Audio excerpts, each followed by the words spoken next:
I want to show everybody just how many Priuses are being sold right now. So we're going to bring up a screen that I mean, the numbers really don't lie here. It's pretty extraordinary. We've known for years about how popular the Corolla is. Ford's Focus has really shot up there. But the Prius selling only 30,000 units less in the first quarter than the Focus. Could anybody, Jamie, have predicted that the Prius would be doing this well? Well, it's really been an amazing growth story for Prius. You know, they really were pushing hard for growth last year, and then with the tsunami and later the flooding in Thailand, they really lost a lot of production, and it especially hit hard in the electronic components and the metals, the batteries and things that they needed for hybrids. So there's just been a real pent-up.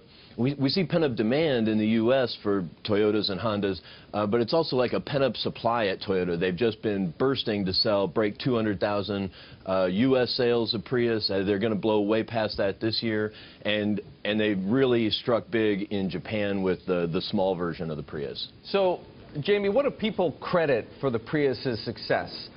Because when this car came out 15 years ago, and it didn't look that much different then than it does now, people thought it was pretty funny looking. It had small wheels, it had this, you know, funny rear hatchback, where if you looked in the rearview mirror, you couldn't really see very well behind you. All that stuff still exists.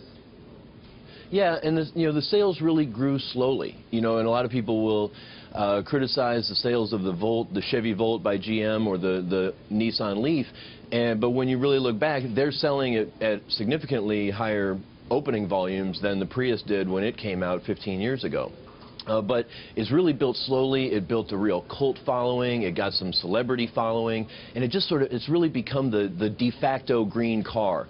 If you want to be environmental, if you want your neighbors to see that you're environmental, you want to make a statement with a car, especially outside of Detroit. I mean, this is the way you do it. This is the car you have that everyone knows, oh, yes, you're willing to pay a little extra, more than you'll actually save on gas, because you want to burn less fuel and create fewer emissions. Well, okay, so that raises an important question. To what degree is the Prius's success a function of the fact that it's a hybrid, and to what degree is it just the Prius itself? Because other hybrids aren't selling nearly as well as the Prius is.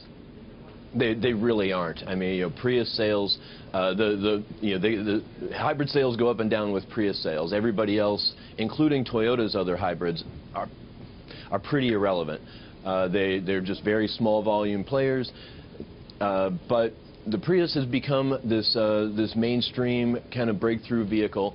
It's not so much that Prius is the hybrid market. You know, there's just nothing else. It's really become the flagship, and the idea that everybody who's trying to build an alternative powered vehicle really wants to shoot for. They want their car to be beloved like the Prius, and to hopefully have enough legs to build over time and become this kind of a mainstream, probably by now actually a profitable car for Toyota, which is not easy to do when you're breaking through a new powertrain.